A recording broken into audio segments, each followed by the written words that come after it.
کرم اور لطف و احسان سے ماہ رمضان الکریم کی 5ویں شب کی نماز تراویح آج ہمیں نصیب ہوئی، اور کل کی تراویح میں سورہ آل عمران کی تلاوت کی سماعت کی گئی، اور آج کی تراویح میں سورہ نساء کی تلاوت کی سماعت کا بھی آج ہمیں شرف حاصل ہوا۔ قرآن مجید کی یہ 2 سورتیں متصل ہیں۔ سورہ آل عمران میں حضرت مریم سلام اللہ علیہا کی ولادت اور ان کی والدین نے جو منت مانی تھی اس کا ذکر کل کی تراویح میں ہم نے سننے کا شرف حاصل کیا۔ آپ کی والدہ نے منت مانی تھی کہ میرے ہاں اگر بیٹا اللہ تعالیٰ عطا فرمائے تو میں اس بیٹے کو مسجد اقصیٰ کی خدمت کے لیے وقف کر دوں۔ تو اللہ رب العزت نے بیٹے کی بجائے انہیں بیٹی عطا کی، اور اس بیٹی کا نام انہوں نے مریم رکھا۔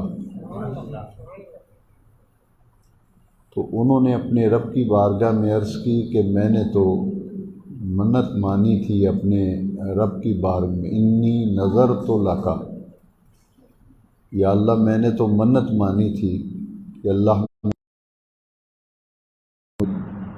یہ بیٹے کی بجائے اب بیٹی پیدا ہو گئی۔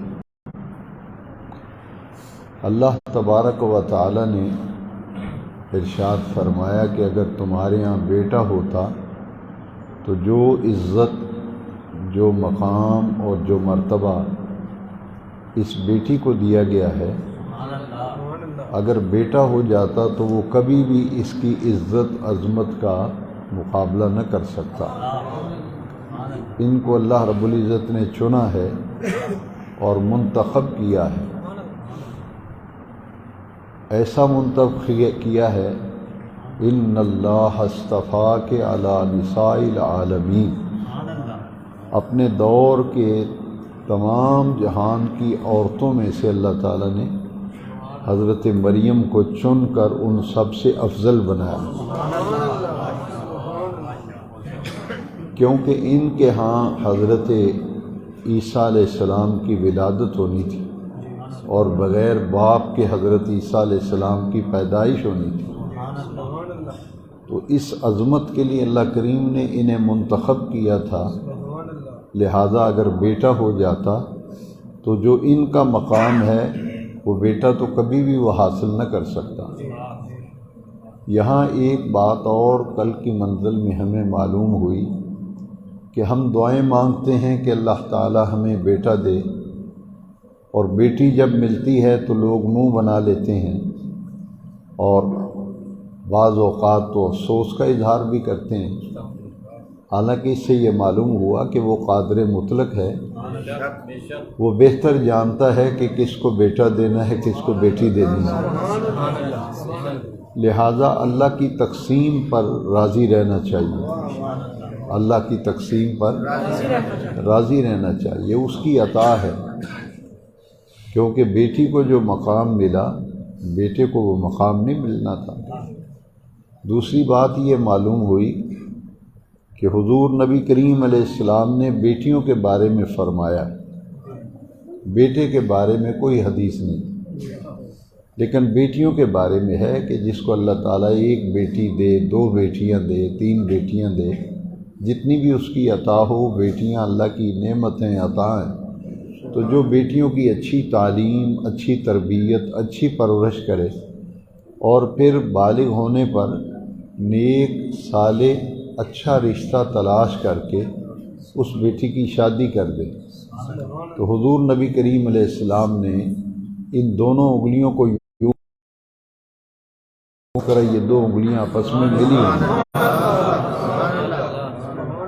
لہذا بیٹیوں کی تعلیم و تربیت کی طرف توجہ زیادہ دینی چاہیے، جبکہ ہمارے معاشرے میں بیٹوں کی تعلیم اور تربیت پر بڑی توجہ دی جاتی ہے، بیٹیوں کو نظر انداز کیا جاتا ہے، اور ہمارے ذہنوں میں ایک غلط بات بیٹھ گئی ہے جس سے بیٹیوں کی قدر اس درجے میں اکثر و بیشتر ماں باپ کے دل میں نہیں ہوتی۔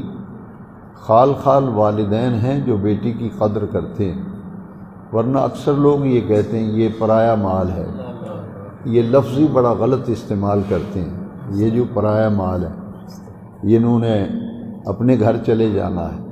حدیث شریف یہ بتاتی ہے کہ یہ تو ماں باپ کے جنت میں جانے کا ذریعہ بنے گا، اور بیٹیوں کے ذریعے سے حضور کا قرب حاصل ہوگا، اس لیے ان کی تعلیم اور ان کی تربیت کی طرف توجہ ماں باپ کو زیادہ دینی چاہیے۔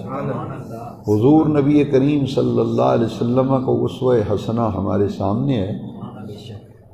یہاں ایک اور جہالت کی بات مشہور ہے ہمارے ان پنجاب کے علاقوں میں، لوگ کہتے ہیں کہ جہاں بیٹی دی ہو اس گھر کا پانی نہیں پینا چاہیے، یہ بہت ایک جاہلانہ بات ہے، اور پھر لوگ بیٹیوں کے ہاں جاتے بھی نہیں، اسی لیے کہتے جی ہم نے اپنا فرض ادا کر دیا ہے، بس اپنے گھر میں چلی گئی ہے، تو گھر میں اگر بس گئی ہے تو اللہ کا شکر ہے، لیکن اس سے تعلق تو ختم نہیں ہوا۔ اس لیے نبی کریم علیہ السلام کو رب ذوالجلال نے 7 اولادیں عطا کی تھیں، 7۔ 3 نبی کریم علیہ السلام کے صاحبزادے تھے، بیٹے تھے، اور 4 حضور کی بیٹیاں تھیں۔ تینوں صاحبزادے بیٹے نبی کریم علیہ السلام کے کم سینی میں انتقال کر گئے، اور 4 بیٹیاں جو تھیں نبی کریم علیہ السلام کی، حضور نے ان کی تربیت بھی کی اور ان کے رشتے طے کر کے ان کی شادیاں بھی کی حضور نے، اور ان صاحبزادیوں میں سے 3 صاحبزادیاں جو ہیں وہ پہلے انتقال کر گئی تھیں، اور آخری حضور کی صاحبزادی جو عمر میں سب سے چھوٹی تھی، حضرت سیدہ طاہرہ زہرا سلام اللہ علیہا، وہ سب سے چھوٹی بیٹی اور صاحبزادی تھی، لہذا فطری تقاضا ہے کہ چھوٹی اولاد سے ماں باپ کو زیادہ پیار ہوتا ہے، اس لیے یہ ایک مسلمہ بات ہے، یعنی مانی ہوئی بات ہے۔ حضور کی 4 تھیں، اور حضور کو 4 صاحبزادیوں سے بہت پیار تھا، لیکن حضور کے پیار کو سب سے بڑھ کر جس ہستی نے حاصل کیا پایا وہ حضرت خاتون جنت تھی فاطمہ۔ حضور کا ان سے اس قدر پیار تھا کہ جب رشتہ طے کیا حضرت علی رضی اللہ تعالیٰ عنہ سے اور ان کے باقاعدہ رخصتی کر دی، تو نبی کریم علیہ السلام ایک دن میں کئی مرتبہ بیٹی کے گھر تشریف لے جاتے تھے، حضور ملاقات کے لیے جاتے تھے دن میں کئی مرتبہ، اور اگر مصروفیات ہوتی تو دن میں 1 مرتبہ حضور ضرور جاتے اپنی بیٹی کو دیکھنے۔ تو حضرت سیدنا علی المرتضیٰ کرم اللہ تعالی وجہ الکریم کا گھر مبارک ذرا دور تھا، تو حضور روزانہ جاتے تھے۔ ایک دن نبی کریم علیہ السلام نے سیدہ عالم سے حضور نے فرمایا کہ بیٹی تمہارا گھر بہت دور ہے، علی کا گھر دور ہے، تو میں روزانہ بہت چل کے آتا ہوں، تو حضرت علی اب شام کو آئیں جب علی تو ان سے کہہ دینا کہ وہ اپنا گھر میرے گھر کے قریب لے لیں، اور میں بیٹی تجھے دیکھے بغیر رہ نہیں سکتا۔ یہ حضور کے لفظ تھے کہ میں روزانہ تجھے دیکھے بغیر رہ نہیں سکتا، لہٰذا علی آئیں تو انہیں کہنا کہ گھر میرے گھر کے قریب لے لیں۔ رات کو جب حضرت علی آئے کرم اللہ تعالی وجہ الکریم مولا کائنات اسد اللہ الغالب، تو سیدہ زہرا پاک نے وہ بات کہہ دی جو ابا جان کہہ گئے تھے حضور نبی پاک سے۔ حضرت علی نے کہا کہ حضور کے علم میں ہے میرا فقر اور میرا فاقہ، فقر علی جو ہے یہ تمثیل ہے۔ تو فرمایا کہ گھر کیسے لوں گا میں؟ اب جب نبی کریم صلی اللہ علیہ وسلم تشریف لائے اگلے دن، تو حضرت علی رضی اللہ عنہ نے جو بات کی تھی زہرا پاک نے حضور کو بتا دی کہ میں نے علی سے بات کی، علی یوں کہتے تھے۔ نبی کریم علیہ السلام کے ایک صحابی تھے، ان کا نام تھا حضرت حارثہ بن نعمان، حضور کے صحابی تھے۔ ان کے کئی مکان تھے، جیسے آپ میں سے بھی کچھ ایسے لوگ ہوں گے کہ جن کے ایک سے زیادہ مکان ہوتے ہیں، 2-3 مکان آدمی خرید لیتا ہے، فارغ پڑے ہوتے ہیں، ایک مکان میں رہائش ہوتی ہے۔ ان کا نام تھا حضرت حارثہ۔ ان کے کئی مکان تھے جو ان کی ملکیت میں تھے، اور ایک مکان ان کا اتفاق یہ ہے کہ حضور کے گھر مبارک کے بالکل ساتھ والا گھر جو تھا وہ حضور کے گھر مبارک کی دیوار تھی، حضرت حارثہ کے گھر کی دیوار، دونوں دیواریں ملی ہوئی تھیں۔ حضور کے اس صحابی کو کسی طرح پتہ چل گیا، کسی طرح یہ بات پتہ چل گئی کہ ایسے بات ہوئی ہے، اور نبی کریم علیہ السلام خاموش ہو گئے ہیں جواب سن کر۔ تو وہ حضور کی خدمت میں آئے اور عرض کی، یا رسول اللہ صلی اللہ علیہ وسلم، میں نے ایسے سنا ہے کہ آپ نے بیٹی زہرا سے یہ بات کی ہے، انہوں نے حضرت علی سے بات کی ہے، تو حضور یہ بات ٹھیک ہے؟ آپ نے فرمایا ہے کہ علی سے کہو کہ گھر میرے گھر کے قریب لے لیں؟ تو فرمایا ہاں حارثہ، بات تو ایسے ہی ہے، بات تو میں نے ایسے ہی کہا ہے۔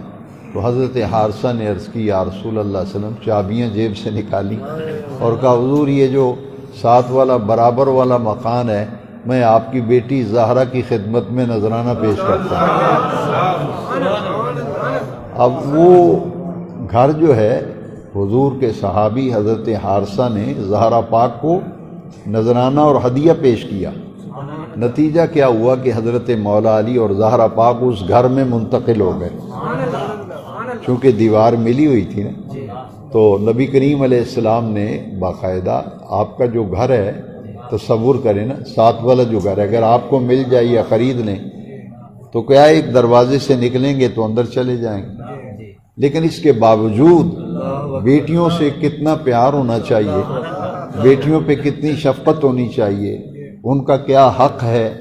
نبی کریم علیہ السلام نے باقاعدہ اپنے گھر مبارک کے کمرے میں، جہاں حضور آرام فرما ہوتے تھے، حضور جہاں تہجد پڑھتے تھے، بالکل اس جگہ پہ حضور نے دیوار میں سے ایک خلا نکلوا کر وہاں دروازہ لگوایا، باقاعدہ دروازہ لگوایا، چھوٹا سا راستہ بنایا کہ جب جی چاہے گا یہاں سے گزر کے بیٹی کو دیکھ لوں گا۔ تو حضور وہاں مصلی بچھاتے تھے، تہجد کی نماز حضور وہاں پڑھتے تھے۔ دیکھیے یہ پیار کا کیا عالم تھا سیدہ زہرا پاک، کہ وہاں حضور ایک دن تہجد پڑھ رہے تھے۔ یہ صحیح مسلم میں حدیث شریف ہے، بخاری شریف کے بعد مسلم شریف کا درجہ۔ تو حضور نے نماز تہجد پڑھ رہے تھے اور برابر میں دروازہ تھا، تو حضرت سیدنا امام حسین رضی اللہ عنہ کے رونے کی آواز آئی۔ کم سن تھے نا، چھوٹے شیر خوار تھے، تو ان کے جب رونے کی آواز آئی تو حضور نے سلام پھیر کر باقاعدہ دروازے کی کنڈی پکڑ کر کے حضور نے دستک دی اور کھٹکھٹائی، اور زہرا پاک جب تشریف لائیں تو حضور نے رونے نہ دیا کرو، حسین جب روتے ہیں تو میرا دل روتا ہے۔ تو یہی وہ دروازہ تھا۔ عرض کرنے کا مقصد یہ ہے کہ بیٹیاں جو ہیں ان کا بڑا حق ہوتا ہے، اس لیے حضور نے اپنا یہ گھر مبارک، آج بھی الحمدللہ جو لوگ مدینہ شریف حاضری دے چکے ہیں وہ جانتے ہیں کہ جہاں حضور کی قبر انور ہے نا، یہ حضرت عائشہ صدیقہ کا حجرہ ہے رضی اللہ عنہ۔ یہ حضرت عائشہ صدیقہ اس کمرے میں رہتی تھی جہاں حضور کی قبر انور ہے، اور اس سے ساتھ والا جو کمرہ ہے یہ حضرت زہرا پاک کے گھر والا دروازہ ہے۔ وہاں آج قدمین شریف گین کی طرف سے جائیں نا تو ایک دروازہ ہے اور باقاعدہ اس پہ تالا بھی لگا ہوا ہے، اور سننے میں آیا ہے کہ وہ تالا جو ہے وہ چاندی کا ہے، لیکن میں نے خود اپنی آنکھوں سے کئی مرتبہ مدینہ شریف جتنی مرتبہ بھی حاضر ہوا، میں اس دروازے کی زیارت کرنے جاتا ہوں کہ یہ زہرا پاک کا گھر تھا، اور اس کا جو تالا ہے اس پہ ایک بڑا پیارا اور خوبصورت شعر کندہ کیا ہوا ہے، والحبیب الذی ترجى شفاعت لکل حول من الاحوال مختار۔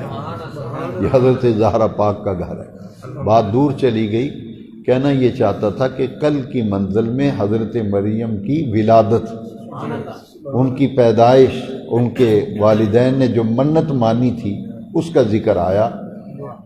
پھر آیت کریمہ نازل ہوئی، لیس الذکر کالانثی، بیٹا اگر ہوتا تو اس بیٹی کی جو شان ہے اس کا کیا مقابلہ کرتا۔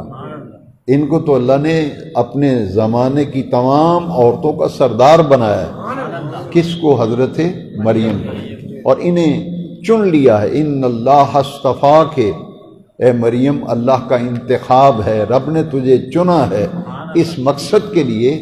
پوری کائنات کو میں بتانا چاہتا ہوں کہ میں بغیر باپ کے بھی اولاد دینے پہ قادر ہوں۔ تو حضرت مریم مسجد اقصیٰ کے حجرے میں ان کا قیام تھا، عبادت کرتی تھی، اور ان کی کفالت حضرت زکریا کے پاس آ گئی جو اللہ کے پیغمبر تھے اور نبی تھے۔ ملک شام میں ان کا مزار شریف ہے، حضرت زکریا علیہ السلام۔ ان کے بیٹے ہیں حضرت یحییٰ علیہ السلام، وہ بھی پیغمبر ہیں۔ حضرت زکریا کا مزار جو ہے وہ بھی ملک شام میں ہے، اور حضرت یحییٰ کا مزار شریف بھی ملک شام میں ہے۔ حضرت یحییٰ علیہ السلام کا جو مزار شریف ہے وہ دمشق کی جامع مسجد جو ہے اس کے اندر حضرت یحییٰ علیہ السلام کا مزار شریف ہے۔ شام کی زیارات کے دوران میں نے حضرت مزار شریف پر بھی میں نے حاضری دی الحمدللہ۔ اب مسجد اقصیٰ کے حجرے میں حضرت مریم رہتی تھی، عبادت کرتی تھی، اور حضرت زکریا علیہ السلام ان کے نگہبان اور نگران تھے، ان کی زیر تربیت تھے۔ تو حضرت زکریا ان کے حجرے میں ایک دن گئے تو دیکھا کہ ان کے کمرے میں ایسا پھل پڑا ہے جس کا موسم ہی نہیں، اور ایسا پھل کبھی دیکھا بھی نہیں پہلے۔ اور ایک دن کہیں دور جانا تھا تو دروازے کو باہر سے تالا لگا گئے، لاک لگا گئے۔ جب آئے تو آپ نے دروازے کا تالا کھولا اور اندر داخل ہوئے تو دیکھا حضرت مریم کے حجرے میں پھل پڑا ہوا ہے، اور وہ موسم سردیوں کا ہوتا تو گرمیوں والا پھل ہوتا، گرمیوں والا موسم آتا تو سردیوں والا پھل ان کے کمرے میں دیکھتے حضرت زکریا علیہ السلام۔ ایک دن انہیں بڑا تعجب ہوا کہ میں تو جنت کے یہاں کھانے آتے تھے نا، یہ پھل وہاں سے آتا تھا، تو آپ سوچنے لگے کہ تالا لگا ہوا ہے، یہ پھل اندر کیسے آ گیا، کیسے آیا پھل؟ تو انہوں نے پوچھا کل کی تراویح میں انا لک ھذا، کہ مریم یہ جو تمہارے پاس پھل ہے یہ کیسے آیا ہے، کون لایا ہے، کدھر سے آیا؟ تو آپ نے کیا جواب دیا تھا؟ ہو من عند اللہ، ہو من عند اللہ، یہ میرے اللہ نے بھیجا ہے، اللہ نے بھیجا ہے۔ کس کے ہاتھ بھیجا ہے؟ جبریل امین۔ یہ جنت کا پھل تھا، اس کا حیت بھی الگ تھی، ایسا پھل تو مارکیٹ میں کبھی دیکھا نہیں تھا، نہ ملتا تھا وہ جو وہاں دیکھا۔ تو فرمایا ہوا من عند اللہ، سورہ آل عمران کل کی منزل میں گزرا، یہ تو میرے اللہ کی طرف سے آیا ہے، تو وہ پھل دیکھتے۔ اب حضرت زکریا علیہ السلام جن کی عمر جو ہے وہ 80 سے تجاوز کر گئی تھی، اور عمر کا وہ حصہ جس میں اولاد ہونے کا امکان نہیں ہوتا۔ ایک عمر ہے نا موسم، عمر کا موسم جس میں اولاد ہوتی ہے، لیکن عمر کا موسم جب گزر جاتا ہے تو پھر اولاد تو انقطاع ہو جاتی ہے۔ اس لیے آپ کے دل میں ایک خیال آیا حضرت زکریا علیہ السلام کہ یہ جو پھل بے موسم کا رب نے دیا ہے ہوا من عند اللہ، تو جب بے موسم کا پھل دینے پہ اللہ قادر ہے تو کیا بے موسم کی اولاد دینے پہ قادر نہیں ہے؟ تو پھر اب حضرت زکریا علیہ السلام نے مسجد اقصیٰ کے حال کمرے میں نہیں گئے، جیسے یہ مسجد کا حال ہے، اور یہ آپ کی مسجد کے ساتھ 2 حجرے بنے ہوئے ہیں۔ تو حضرت زکریا کہاں گئے تھے؟ ان حجروں میں سے اس حجرے میں گئے جہاں حضرت مریم اعتکاف کرتی تھی، کا دعا زکریا ربہ، زکریا علیہ السلام نے دعا مانگنی تھی تو مسجد اقصی کے اندر چلے جاتے، محراب میں، حال میں چلے جاتے، وہ گئے اس حجرے میں جہاں حضرت مریم عبادت کرتی۔ ہنالک کا لفظ دیکھیں ذرا، وہاں کھڑے ہو کر، جہاں سے مریم کا مصلی بچھا تھا نا، معلوم ہوا جہاں اللہ والوں کے بیٹھنے کی، کھڑے ہونے کی، قیام کی جگہ ہوتی ہے، وہ جگہ اس قابل ہوتی ہے، وہاں جو دعا مانگی جائے وہ قبول ہوتی ہے۔ تو اس سے زکریا نے تو اسی لیے دعا مانگی، ہنالک دعا زکریا ربہ، رب سے دعا کی، اور دعا کیا کی؟ اللہ اکبر، یہی عرض کیا، یا اللہ تو بے موسم کے پھل دینے پہ قادر ہے، میں مانتا ہوں اولاد کا موسم میری عمر کا گزر گیا، موسم اولاد والا، لیکن بے موسم کے پھل دینے والے قادر مطلق مجھے بے موسم کی اولاد عطا کر دے۔ ادھر دعا مانگی نا، اللہ تعالیٰ نے اسی وقت حضرت زکریا کی دعا قبول فرمائی، اور انہیں بیٹے کی بشارت دی گئی، اور ساتھ بیٹے کا نام بھی بتایا گیا۔ فرمایا اللہ آپ کو بیٹا دے گا، اس کا نام ہوگا یحییٰ، وہ سید ہوگا، سردار ہوگا، حصورہ اور پاک دامن ہوگا، اور نبی ہوگا۔ تین بشارتیں ملی، وہ سید ہوگا آپ کا بیٹا، یحییٰ نام ہوگا، سردار بھی ہوگا، اور حصورہ کا معنی ہوتا ہے پاک دامن، عورتوں کے قریب نہیں جانے والا پاک دامن، اور تقدس معاب زندگی والا، حصورہ اسے کہتے ہیں۔ تو اللہ کریم فرمایا وہ پاک دامن بھی ہوگا، سردار بھی ہوگا، اور نبی بھی ہوگا۔ تو حضرت یحییٰ علیہ السلام، حضرت زکریا نے دعا مانگی تھی اس حجرے میں جہاں حضرت مریم اللہ کی عبادت کیا کرتی تھی۔ حضرت عیسیٰ علیہ السلام کے معجزات کل کی منزل میں پڑھے گئے، اب وقت اتنا نہیں ہے کہ اس ساری بات کی جائے۔ آج کی منزل میں بہت اچھے ایسے ہمارے لیے جن میں رہنمائی ہے وہ آیات مقدسہ گزری ہیں۔ میں ایک دو مقام ضرور عرض کرتا ہوں کہ طہارت اللہ کو بڑی پسند ہے۔ ہمارے ہاں بدقسمتی لوگوں کی سوچ بدل گئی ہے۔ یہ 2 دن پہلے ہم نے منزل سنی تھی، واللہ یحب التوابین و یحب المتطہرین، اللہ توبہ کرنے والوں سے محبت فرماتا ہے، اور جو صاف ستھرے رہتے ہیں اللہ ان کو بھی پسند فرماتا ہے، اللہ ان سے محبت کرتا ہے جو صاف ستھرے رہتے ہیں۔ پہل کی تہیں جمے ہوئی ہوں، لوگ کہتے ہیں درویش آدمی ہے، عجب درویشی ہے تمہاری، کہتے ہیں یہ فقیر آدمی ہے، یہ درویش، یہ مولوی صاحب بڑے درویش ہیں، گندے کپڑے پہنتے ہیں، 15 دن بعد نہاتے ہیں، حجامت جو ہے سال بعد کراتے ہیں، بال بے تکے بڑے ہوئے ہو نا، پگڑی بے تکی باندھی ہو، گندے کپڑے پائے ہوں، میل پیروں پہ جمی، کہتے ہیں مولوی صاحب درویش بندے نے۔ یہاں آیت کریمہ گزری پچھلی منزل، واللہ یحب التوابین و یحب المتطہرین، بال بڑے ہوں تو کہتے ہیں جی درویش آدمی ہے، اور بال مونڈے ہوئے ہوں تب بھی کہتے ہیں جی بہت پہنچی ہوئی سرکار ہے، اور ضرورت والے کپڑے، زیادہ ضرورت سے زیادہ کپڑے پہنے ہوں تو پھر بھی کہتے ہیں یہ ولی ہے، اور ضرورت والے کپڑے اتار دے تو کہتے ہیں نانگے شاہ یہ بھی ولی ہے۔ یہ ہمارا حال ہے۔ اور نبی کریم آج کی منزل میں جو مقام گزرا، یہ میں نے تمیدی 2 باتیں کی ہیں۔ صاف ستھرا رہنا اللہ کو بڑا پسند ہے۔ وہ تو صحابی کے کپڑے میلے تھے، جمعے میں انہی کپڑوں میں آ گئے، میلے کپڑوں میں، تو حضور نے فرمایا تو صاف ستھرا لباس نہیں پہن سکتا؟ فرمایا ایک جوڑا ایسا سلا لے جو صرف جمعے کے دن پہنا کر۔ صفائی حضور کو بڑی پسند تھی، یہاں تک کہ آپ حیران ہوں گے، ایک صحابی تھے، وہ نئے مسلمان ہوئے تھے، ابھی پوری طرح انہیں واقفیت بھی نہیں تھی، چند دن ہوئے تھے مسلمان ہوئے، ان کے دانت میلے تھے، تو سرکار نے جب دیکھا کہ دانتوں کی صفائی نہیں کی تو حضور کی تربیت کا انداز بڑا پیارا تھا۔ حضور نے انہیں تو کچھ نہیں کہا، ساتھ والے صحابی سے فرمایا کہ اپنے بھائی کے لیے اچھا سا مسواک بنا کے دے دو، فرمایا ان کو کوئی اچھا سا مسواک بنا کے دے دو تاکہ یہ بھی دانتوں کی صفائی کیا جائے۔ تو یہ حضور کو بڑی بات پسند تھی، اسی لیے ہر وضو کے اندر مسواک کا استعمال۔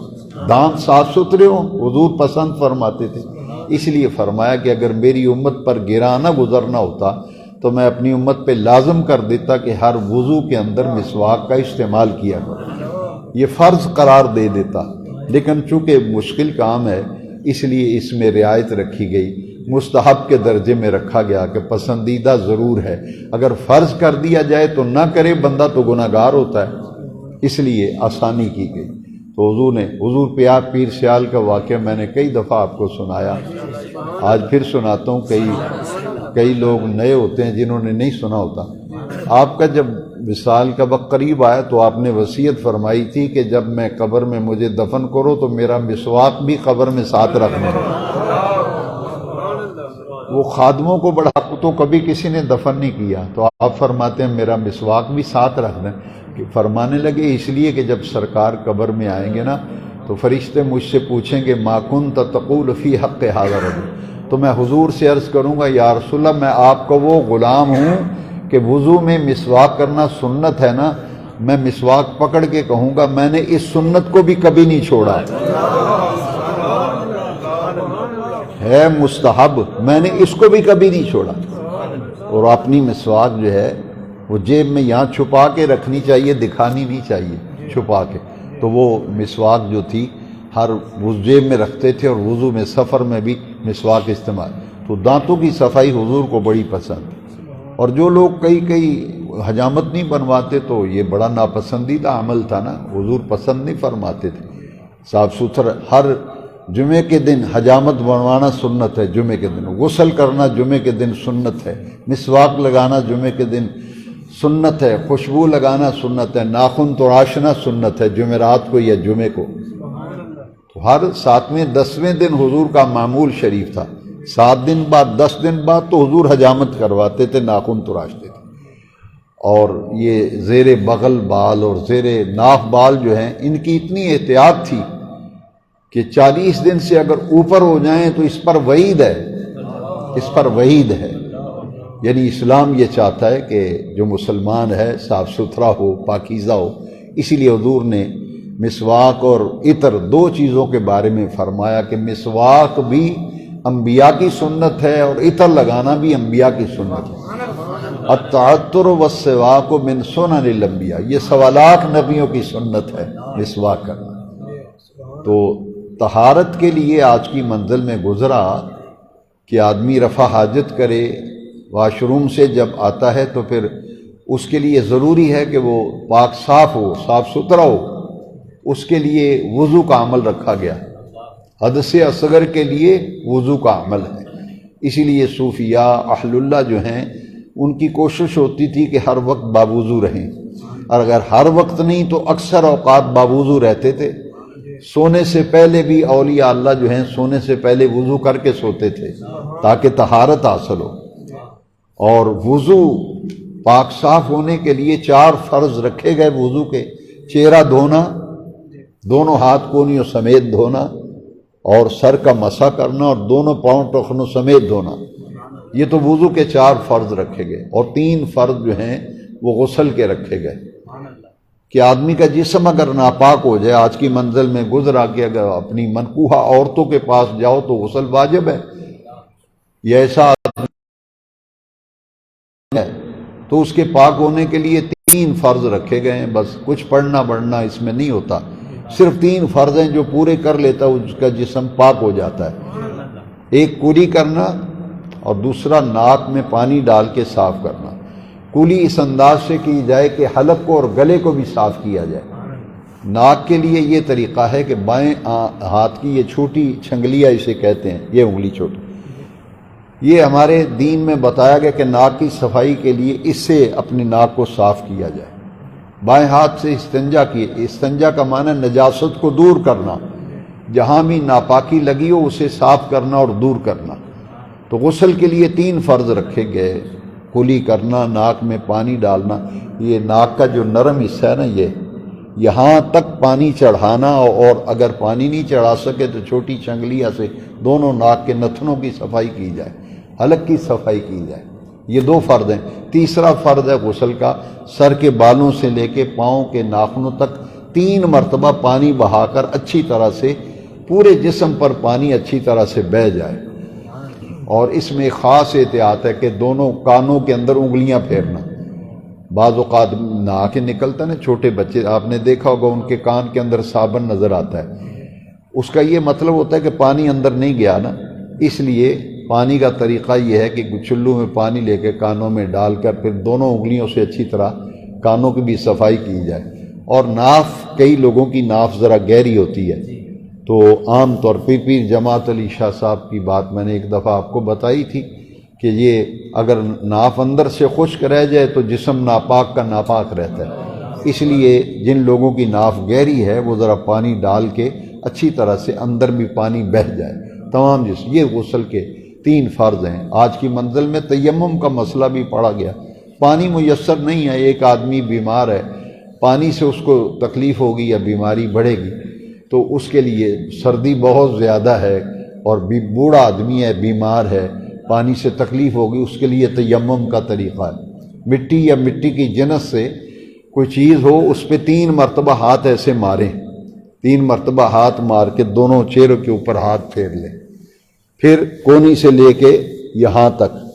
یہ تیمم کا طریقہ بھی بتایا گیا، پاؤں کے اوپر مسح کیا جائے تو آدمی کا جسم جو ہے وہ پاک ہو جائے گا۔ لہذا طہارت یہ اللہ تعالیٰ کو بہت پسند ہے۔ تو آج کی منزل میں اور بھی مضامین گزرے، میں اسی پر اکتفا کرتا ہوں۔ ہمیں چاہیے کہ ہم اس بات کا خاص اہتمام کیا کریں۔ ہمارے ایک استاد صاحب تھے، وہ فرمایا کرتے تھے کہ رات کو سونے سے پہلے بھی دانت صاف کرنے چاہیے۔ اپنے شاگرد تھے، ہمیں بھی کہتے تھے، فرمایا کرتے تھے بیٹا روزانہ رات کو سوتے وقت مسواک ضرور کر کے سویا کرو۔ آج مسواک کی جگہ ٹوتھ پیسٹ اور برش وغیرہ آ گئے ہیں، تو مقصد تو دانتوں کی صفائی ہے۔ اسی لیے یہ بغل کے بال، زیر ناب بال زیادہ دیر تک رکھنا یہ شریعت میں ناپسندیدہ عمل ہے۔ اس طرح ہمیں اپنے بعض لوگوں کے ناخن بڑے ہوتے ہیں تو یہ کم از کم 10 دن سے اوپر نہیں جانے دینا چاہیے، اور اگر 40 دن سے اوپر گزر جائیں تو میں وہ بات نہیں کہتا، سخت ناپسندیدہ عمل ہے۔ اس لیے صفائی ستھرائی آج کی منزل میں اور پچھلی منزل میں جو آیات گزری ہیں اس پر میں نے آج کچھ بات کی ہے۔ اور مساجد میں آئیں تو ایسی کوئی چیز کھا کے آنے سے اسی لیے منع کیا گیا ہے جس سے بدبو پیدا ہوتی ہو، تو ان چیزوں کو استعمال کر کے مسجد میں آنا جو ہے وہ ممنوع قرار دیا گیا۔ اور ایک حدیث میں یہ ہے کہ مسجدوں کے ماحول کو خوشبودار بناؤ، مسجدوں کے ماحول کو خوشبودار، اسی لیے مسجد حرام میں لوبان کی دھونی دی جاتی ہے، مسجد نبوی شریف میں لوبان کی دھونی دی جاتی ہے۔ تو یہ مساجد کو صاف ستھرا رکھنا اور خوشبودار بنانا یہ نمازیوں کی ذمہ داری ہوتی ہے۔ اور حضرت ابراہیم علیہ السلام نے جب اللہ کا گھر تعمیر کیا تھا تو اللہ کریم نے ان سے وعدہ لیا تھا، یہ بھی پچھلی منزل میں گزر گیا ہے، ان طہر بیتی للطائفین والعاکفین والرکع السجود۔ اللہ کریم نے فرمایا میرے پیارے ابراہیم خلیل، میرے پیارے اسماعیل ذبیح، آپ نے میرا گھر تو بنا دیا ہے لیکن مجھ سے وعدہ کرو، عہد کرو، میرے گھر کو صاف اور پاک رکھا کرو گے۔ ان طہر بیتی، میرے گھر کو اچھا صاف ستھرا پاکیزہ رکھا کرو، للطائفین، طواف کرنے والوں کے لیے، والعاکفین، اور اعتکاف کرنے والوں کے لیے، والرکع السجود، اور رکوع سجود کرنے والوں، یعنی نمازیوں کے لیے مسجد کا ماحول پاکیزہ صاف ستھرا ہونا چاہیے، مسجدیں خوشبودار ہونی چاہیے۔ یہی دین کی تعلیم ہے۔ اللہ تعالی ہمیں دین کا فہم اور دین کی سمجھ عطا فرمائے۔ الصلاۃ والسلام علیک یا سیدی یا رسول اللہ وعلی آلک واصحابک یا سیدی یا حبیب اللہ۔ الحمدللہ رب العالمین والصلاة والسلام علی امام الانبیاء والمرسلین۔ ربنا تقبل منا انک انت السمیع العلیم وتب علینا انک انت التواب الرحیم، بحرمت سید الانبیاء والمرسلین، وصلی اللہ تعالی علی حبیبہ سیدنا و مولانا محمد وعلى آلہ واصحابہ